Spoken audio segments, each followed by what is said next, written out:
माझ्या महाराष्ट्रातील बांधवांनो, भगिनींनो आणि मातांनो, नमस्कार. जय महाराष्ट्र. बऱ्याच दिवसांनंतर किंवा बऱ्याच महिन्यांनंतर आपण भेटतो आहोत. पहिल्यांदाच एक खुलासा करतो की आजच्या माझ्या या फेसबुक लाईव्ह नंतर काही जण टीका करतील किंवा टिप्पणी करतील की मुख्यमंत्र्यांचा चेहरा पडलेला होता, त्यांचा आवाज असा भारदस्त किंवा नाकातला येत होता. तर साहजिकच आहे, त्याला कारण आजच सकाळी माझी जी कोविड टेस्ट केली ती कोविड टेस्ट पॉझिटिव्ह आलेली आहे. त्याच्यामुळे हा काही इतर कशाचाही दुष्परिणाम नाही, तर तो कोविडचा जो काही एक दुष्परिणाम असतो तो आहे. असो, बऱ्याच महिन्यांनंतर मी आपल्यासमोर आल्यानंतर नेमकं बोलणार काय आहे, बोलण्यासारख्या गोष्टी बऱ्याच आहेत. थोड्याफार मी आता बोलणारच आहे. हेही आपल्याला माहिती आहे की कोविडचा विषय निघाल्यानंतर कोविड काळामध्ये जी काही आपण लढाई कोविडबरोबर लढलो, प्रसंग बाका होता. मला तर प्रशासनाचा कसलाही अनुभव नव्हता आणि तशा त्या कठीण काळात म्हणजे कोणीही तोंड देऊ शकलेलं नव्हतं किंवा ज्यांच्या अनुभवाला हा कोविड आला नव्हता, अशा प्रशासन माहिती नसलेल्या माणसाच्या वाटेला पहिल्या 2-3 महिन्यातच कोविड आला. मला जे काही करायचं ते मी प्रामाणिकपणाने त्याही वेळेला केलं. कोविडपासून सावध कसं राहायचं, काय काय करायचं हे मी तुम्हाला का सांगतोय, कारण त्या दरम्यानच्या काळात जे काही सर्वे होत होते त्या सर्वेमध्ये देशातील सर्वोत्तम 5 टॉप मुख्यमंत्र्यांमध्ये तुमच्या सगळ्यांच्या मेहनतीमुळे आणि तुम्ही दिलेल्या सहकार्यामुळे महाराष्ट्राच्या मुख्यमंत्र्यांना तो एक त्याच्यामध्ये ती गणना केली गेली. साहजिकच आहे, आत्ताचा विषय कोविड हा जरी असला तरी तो विषय मी घेऊन तुमच्यासमोर आलेला नाही आहे. मी आलेलो आहे काही वेगळे मुद्दे घेऊन. जे काही मुद्दे गेल्या काही दिवसांपासून प्रसारमाध्यमातून आपल्यासमोर येत आहेत, मग ते शिवसेना आहे, ही शिवसेना बाळासाहेबांची आहे का, शिवसेनेने हिंदुत्व सोडलं आहे का, मग ही शिवसेना नेमकं कोण चालवतोय, मुख्यमंत्री भेटत का नाहीत, मुख्यमंत्री भेटत नव्हते, मुख्यमंत्री म्हणजे मी, हे गेल्या काही दिवसांपूर्वी सत्य होतं. ह्याचं कारण जी माझी शस्त्रक्रिया झाली होती तो अनुभव काय होता, त्या अनुभवाचं एक वर्णन नाही मी करत बसणार, पण त्याच्यानंतरचे 2-3 महिने हे फार विचित्र होते. मी कोणालाही भेटणं शक्य नव्हतं, म्हणजे भेटू शकत नव्हतो. म्हणून तो जो काळ होता तो मुख्यमंत्री कोणाला भेटत नाही हा मुद्दा बरोबर आहे. पण त्याच्यानंतर मी आता भेटायला सुरुवात केलेली आहे. जी काही कामं, बरं असंही नाही की मी भेटत नव्हतो म्हणजे कामं काही होत नव्हती. मी माझी पहिली कॅबिनेट मीटिंग ही हॉस्पिटलमध्ये बाजूच्या खोलीतनं अशीच ऑनलाईन केली होती आणि त्याच्यानंतर काम हे अव्यवहातपणे सुरू आहे. शिवसेना म्हणाल तर शिवसेना आणि हिंदुत्व हे दोन घट्ट एकमेकांमध्ये गुंफलेले जोडलेले हे शब्द आहेत. शिवसेना कदापि हिंदुत्वापासून आणि हिंदुत्व कदापि शिवसेनेपासून दूर होऊ शकत नाही, कारण शिवसेना प्रमुखांनी जो एक कानमंत्र दिलेला आहे की हिंदुत्व हा आमचा श्वास आहे. म्हणूनच गेल्या एक 8-15 दिवसापूर्वी आदित्य, एकनाथ शिंदे, त्यांच्याबरोबर आपले काही आमदार, खासदार, मंत्री हे अयोध्येला जाऊन आले. हिंदुत्वासाठी काय काय केले, कोणी कोणी काय काय केले हेही बोलण्याची आत्ता वेळ नाही आहे. पण हिंदुत्वाबद्दल मी विधानसभेत, विधिमंडळात बोलणारा कदाचित पहिला मुख्यमंत्री असेल. मग नेमकं झालंय काय, ही शिवसेना कोणाची आहे? काही जण असं आरोप करतायत की किंवा असं भासवण्याचा प्रयत्न करतायत की आता काय बाळासाहेबांची शिवसेना राहिली नाही. ठीक आहे ना, बाळासाहेबांची शिवसेना आणि आत्ताच्या शिवसेनेत फरक काय नेमका? असं काय मी नेमकं केलेलं आहे की शिवसेना ही बाळासाहेबांच्या विचारापासून दूर जात चाललेली आहे? त्यावेळेला जे विचार होते तेच आपण पुढे नेत आहोत. बरं, त्याच्यानंतर म्हणजे आपल्यातून बाळासाहेब 2012 साली गेले. 2014 साली आपण एकाकी लढलो होतो. तेव्हाही आपण हिंदूच होतो, आत्ताही हिंदूच आहोत, उद्याही हिंदूच राहणार आहोत. मुद्दा, विचार हा तोच राहणार आहे, तोच असणार आहे. पण 2014 साली सुद्धा जी लढलेली शिवसेना होती आणि जिने एकट्याच्या ताकदीवरती प्रतिकूल परिस्थितीत 63 आमदार निवडून आणले आणि ते 63 आमदार आल्यानंतर त्यातले काही नंतर जे मंत्री झाले ती सुद्धा शिवसेना बाळासाहेबांच्या नंतरची शिवसेना होती. आणि त्याच्यानंतरची आत्तापर्यंतची वाटचाल म्हणजे मग मी आता गेली 2.5 वर्ष मी स्वतः मुख्यमंत्री आहे. माझ्यासोबत पहिल्या आणि आत्ताच्या मंत्रिमंडळातले जे काही सहकारी आहेत ते सुद्धा त्याच बाळासाहेबांच्या शिवसेनेतले सहकारी आहेत. म्हणजेच काय की पहिल्या प्रथम शिवसेना हिंदुत्व, शिवसेना कोणाची, शिवसेनेने हिंदुत्व सोडले का, शिवसेना बाळासाहेबांची राहिली नाही का, मग आम्हाला ती बाळासाहेबांची शिवसेना पाहिजे.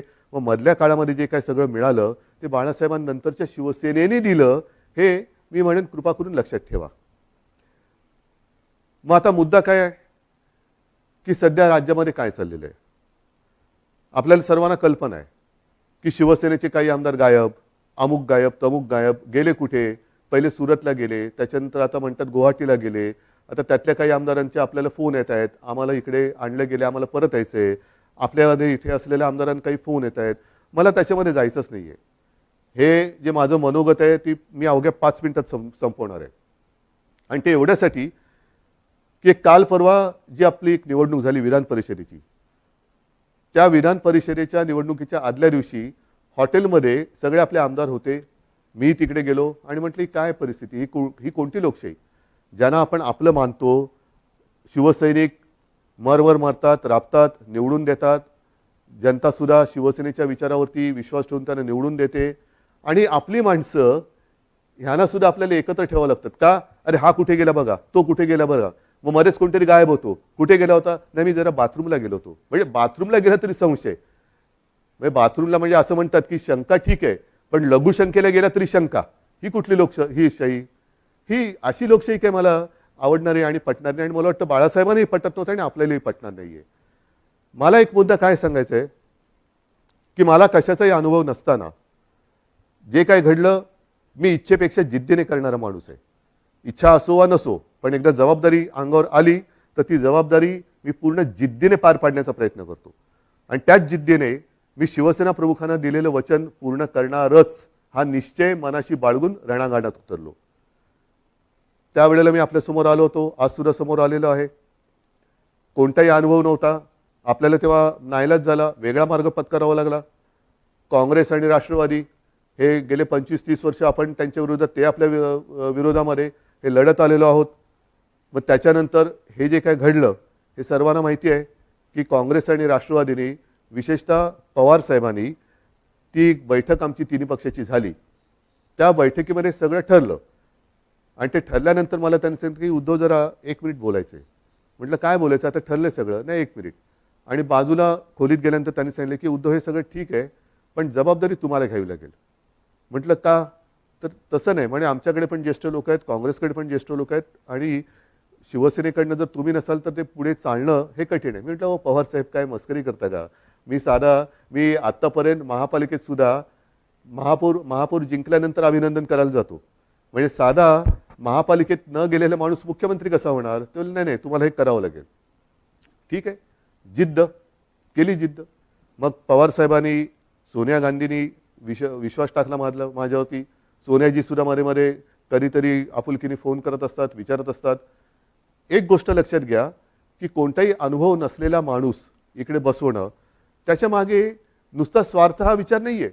पण एक राजकारण म्हटल्यानंतर राजकारण कुठेही कसंही वळण घेऊ शकतं, पण त्या वळणाला सुद्धा अर्थ पाहिजे. उगाच काही रडकुंडीचा घाट जो म्हणतो ना, तिकडनं पोलादपूरपासून आपल्या ह्याला महाडपासून वरती महाबळेश्वरला जाताना रडकुंडीचा घाट, जो वळण वळण वळण वळण म्हणजे गाडी चालवता चालवता गाडीचा चालक हा रडकुंडीला येतो. तसं हे वळणदार राजकारण कोणाच्याच उपयोगाचं नाहीये. आजपर्यंत ह्या सगळ्यांनी मला खूप सहकार्य केलेलं आहे. प्रशासनाने तर कमाल केलेली आहे. प्रशासनाने तर मला सांभाळत काय योग्य काय अयोग्य हे सुद्धा सांगण्याचा प्रयत्न केलेला आहे. आज मी नेमकं काय बोलणार आहे, मला दुःख कशाचं झालेलं आहे, आश्चर्य कशाचं वाटलेलं आहे, धक्का कशाचा बसलेला आहे की काँग्रेस आणि राष्ट्रवादी म्हणाली की आम्हाला मुख्यमंत्रीपदी उद्धव ठाकरे नकोत. तो त्यांचा विचार आहे. दोन्ही पक्ष स्वतंत्र आहेत. ठीक आहे, सत्तेच्या तडजोडीसाठी आपण एकत्र आलो होतो असं जे काही इतर जण म्हणतायत, त्यांच्याप्रमाणे सत्तेच्या साठी आपण एकत्र आलो होतो. पण आज सुद्धा सकाळी कमलनाथजींनी मला फोन केला होता. कालच सकाळी शरद पवारजींनी फोन केला. मला म्हणाले उद्धव आम्ही तुमच्या सोबत आहोत. हा त्यांच्या भरोश्याचा विषय. पण त्यांनी भरोसा माझ्यावरती ठेवल्यानंतर माझ्याच लोकांना जर मी मुख्यमंत्रीपदी नको असेल तर काय करायचं, हा मोलाचा प्रश्न आहे. माझीच लोक म्हणत असतील की ते ठीक आहे त्यांना हवे असतील पण आम्हाला तुम्ही नको. मग मला हेच म्हणायचं आहे की समजा माझ्या लोकांना म्हणजे मी माझं म्हणतोय ते मला आता माझं आपलं मानतात की नाही मला माहिती नाही कारण ते माझ्या समोर नाहीयेत. तर तुम्ही इथे येऊन बोलायला काय हरकत होती? सुरतला जाऊन बोलण्यापेक्षा आणखीन कुठेतरी जाऊन बोलण्यापेक्षा सरळ समोर यायचं आणि सांगायचं की उद्धवजी तुम्ही कारभार करायला नालायक आहात, हे कोविडच्या काळातले टॉप 5 वगैरे सोडून द्या, आम्हाला तुम्ही मुख्यमंत्रीपदी नको. ठीक आहे चला मी उठतो. आणि आज सुद्धा मी तुम्हाला सांगतो जर त्याच्यापैकी एकाही आमदाराने समोर येऊन मला सांगितलं किंवा जर त्यांनी स्टेटमेंट दिलं की उद्धव ठाकरे मुख्यमंत्री पदावरती नकोत तर मी आत्ता मुख्यमंत्री पदाचा राजीनामा द्यायला तयार आहे. आणि ह्याच्यावरती विश्वास नसेल तर आज आपली फेसबुक लाईव्ह झाल्यानंतर आज संध्याकाळपासून मी माझा मुक्काम वर्षावरनं मातोश्रीला हलवत आहे. मला कोणताही मोह नाही. मी ओढून ताणून खुर्चीला चिकटून बसणारा नाही. मी शिवसेना प्रमुखांचा पुत्र आहे. कोणताही मोह मला खेचू शकत नाही, अडवू शकत नाही, थांबवू शकत नाही. पण हे माझ्या समोर येऊन बोला. उगाच काहीतरी शिवसेनेशी आम्ही गद्दारी करणार नाही पण ही शिवसेना आहे आमची शिवसेना, कशाला तुम्ही हे करताय? या सगळ्या करण्यावरनं नुकसान कोणाचं होतं आहे? एक जी गोष्ट आपण लहानपणापासून ऐकत आलेलो आहोत, कुऱ्हाडीचा दांडा गोतास काळ, तीच परिस्थिती ही आहे. ती काही जणांना ही म्हण माहिती आहे पण त्या म्हणीमागची गोष्ट नाही माहिती आहे. ती गोष्ट अशी आहे की एकदा एका जंगलामध्ये एक लाकूड तोड्या झाड तोडत होता, म्हणजे त्याच्या कुऱ्हाडीचे घावच घालत होता. सगळे पक्षी त्याच्यावरती राहणारे हे कासावीस झाले की आपला आसरा असलेले हे झाड आता तुटणार, कोलमडून पडणार. पण त्याहीपेक्षा हे घाव घालत असताना या झाडाला वेदना किती होत असतील म्हणून ते पक्षी त्या झाडाशी बोलायला लागले. आपल्याला निसर्गाची भाषा येत नाही पण निसर्ग एकमेकाच्या भाषेत बोलत असेल. तर पक्षी त्याच्याशी बोलायला लागले झाडाला की दादा तुला खूप दुखत असेल ना रे, खूप वेदना होत असतील ना रे की तुझ्यावरती हे कुऱ्हाडीचे घाव पडतायत. झाडाने काय उत्तर द्यावं की मला वेदना होत आहेत, दुःख होतंय पण ते घाव पडतायत म्हणून होत नाहीये. तर हा लाकूड तोड्या ज्या कुऱ्हाडीने घाव घालतोय त्या कुऱ्हाडीचं लाकूड हे माझ्या फांदीचं लाकूड आहे, त्याच्या मला वेदना जास्त होत आहेत, त्याच्या वेदना जास्त होत आहेत. हेच आज चाललेलं आहे, हेच आज चाललेलं आहे. कुऱ्हाडीचा दांडा हा आपला जे गोतास काळ म्हणजे आपली जी राजकारणातली जन्मदात्री आहे शिवसेना आहे तिच्यावरती तिचंच लाकूड वापरून घाव कोणी घालू नका. या समोर बसा, मी देतो राजीनामा. चला मी तुमच्या हातामध्ये आज मी माझ्या राजीनाम्याचं पत्र तयार करून ठेवतो आहे. जे आमदार गायब आहेत किंवा त्याने गायब केलेलं आहे त्यांनी यावं आणि माझ्या राजीनाम्याचं पत्र घेऊन राजभवनमध्ये जावं. मी का नाही जात? कारण मला कोविड झालंय. त्यातून राज्यपाल महोदय म्हणाले की उद्धवजी को खुद को आने दो, चलो मैं भी आने के लिए तैयार हूं. मी यायला तयार आहे. म्हणून मी पुन्हा एकदा सांगतोय की ही कुठेही आगतिकपणा नाही, हा कुठेही अगदी लाचारीचा प्रसंग नाही किंवा मजबुरी तर अजिबात नाहीये. कारण आजपर्यंत अशी अनेक आव्हानं बिनसत्तेची आपण पेललेत. हे काय मोठं आव्हान आहे? काय होईल जास्तीत जास्त? परत लढू. जोपर्यंत माझ्यासोबत शिवसेना प्रमुखांनी जोडून दिलेला सारा शिवसैनिक आहे तोपर्यंत मी कोणत्याही संकटाला भीत नाही. मी आव्हानाला सामोरा जाणारा माणूस आहे. त्याच्यामुळे कोणतेही आव्हान हे घाबरून त्याला पाठ दाखवणारा नाहीये. हे जसं मी मुख्यमंत्री पदासाठी बोलतोय तसंच मी आज माझ्या शिवसैनिकांना सुद्धा आवाहन करतोय. कारण का तर ही शिवसेना बाळासाहेबांची शिवसेना राहिली नाही असं काही जे आरोप करतायत त्याला सुद्धा माझ्याकडे उत्तर आहे. ज्या शिवसैनिकांना असं वाटत असेल की मी शिवसेनेचं नेतृत्व करायला नालायक आहे, चला मला सांगा, मी हेही पद सोडायला तयार आहे. मी शिवसेना पक्षप्रमुख पद पण सोडायला तयार आहे. पण हे सांगणारा विरोधक नाही. नाहीतर असे फडतूस लोक खूप आहेत. त्यांच्या सांगण्यावरनं किंवा त्यांच्या त्या काय ते ट्रेंडिंग ट्रोलिंग ट्विटर फिटर ह्याच्यासाठी मी काय त्यांना मी बांधलेलं नाहीये. मी माझ्या शिवसैनिकाला बांधलेलं आहे. आणि शिवसैनिक सुद्धा या भानगडीत पडणारा नाहीये कारण तो फेस टू फेस संकटाला सामोरं जाणारा शिवसैनिक आहे. म्हणून त्यांनी सांगावं मी दोन्ही पदं सोडायला तयार आहे. पण मी मुख्यमंत्रीपद सोडल्यानंतर जर शिवसेनेचा मुख्यमंत्री होत असेल मला आनंदाने मान्य आहे. पण त्याही पलीकडे जाऊन केवळ मी मुख्यमंत्री नको, दुसरा कोणी असला तरी चालेल, पण शिवसेनेचा म्हणजे उद्धव ठाकरे मुख्यमंत्री नको, दुसरा कोणी चालेल, चला तेही मला मान्य आहे. पण एकदा मला समोर येऊन सांगा. हे इकडून तिकडून नाही, आमचं तुमच्याबद्दल काहीच म्हणणं नाहीये. पण तसं नसेल तर जोपर्यंत मी खुर्ची अडवून ठेवले तोपर्यंत काय होणार? काहीच होणार नाही. म्हणून एकदा ठरवूया, तुम्ही या किंवा तिकडनं फोन करा आणि सांगा की तुमचं आम्ही फेसबुक लाईव्ह पाहिलं, चॅनलच्या माध्यमातून पाहिलं, फेसबुकच्या माध्यमातून पाहिलं. आम्हाला तिकडे यायला संकोच वाटतो, पण तुम्ही म्हणालात त्याच्याप्रमाणे तुम्ही आम्हाला नकोत. हे स्पष्ट सांगा. मी या क्षणाला मुख्यमंत्रीपद सोडायला तयार आहे. या क्षणाला मी मुख्यमंत्रीपद सोडायला तयार आहे. आणि म्हणून बांधवांनो आणि भगिनीनो एकच सांगेन, शेवटी ही पदं येत असतात, पदं जात असतात. आयुष्याची कमाई काय? पदं नसतात. पदावरती बसल्यानंतर जे तुम्ही काही काम करता त्याच्यानंतर जनतेची प्रतिक्रिया काय असते ही आयुष्याची कमाई असते. आणि या 2.5 वर्षामध्ये जे प्रेम तुम्ही मला दिलत, कुठे झाली हो आपली भेट? पण ह्याच माध्यमातून मी तुमच्याशी बोलत आलो. आणि अनेक जणांनी मला सांगितलं की उद्धवजी, तुम्ही बोलताना आमच्या कुटुंबातला एक माणूस आमच्याशी बोलतोय असं वाटतं. हे भाग्य मला नाही वाटत ह्याच्यापेक्षा आणखीन काय असू शकेल. ज्यांची ओळख पाळख नाही, दूर कुठेतरी राहतात, अगदी मुंबईत राहिले तरी भेटीचा कधी योग येईल असाही भाग नाहीये. पण या माध्यमातून जेव्हा मी तुमच्याशी बोलतोय तेव्हा तुम्ही आमच्या कुटुंबातले वाटतात. हीच तर आयुष्याची कमाई आहे. आणि ही आयुष्याची कमाई माझ्यासाठी तरी भरपूर आहे. मुख्यमंत्रीपद हे तेव्हा अनपेक्षितपणाने आलं. आत्ता सुद्धा मी यायला चिकटून बसत नाहीये. जर तुम्ही सांगाल मी आत्ता त्याच्यावरनं पाय उतार तयार आहे. आणि हे माझं नाटक नाही, अजिबात नाटक नाही. कारण नाहीतर म्हणतील की काय हे असं करायचंच होतं. नाही, मला काय म्हणायचं आहे की तुम्ही संख्या किती कोणाकडे आहे हा गौण आहे विषय माझ्याकडे. शेवटी ही जी काही लोकशाही आहे त्या लोकशाहीमध्ये संख्या ज्यांच्याकडे अधिक असते तो जिंकतो.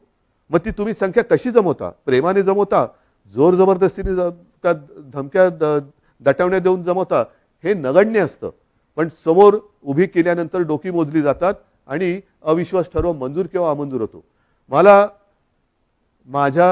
मी ज्यांना माझे मानतो त्यांच्यापैकी किती जण तिकडे गेलेत, किती जण माझ्या विरुद्ध मतदान करतील? नाही. एकाने जरी माझ्या विरुद्ध मतदान केलं तरी ते माझ्यासाठी लाजिरवाणी गोष्ट आहे.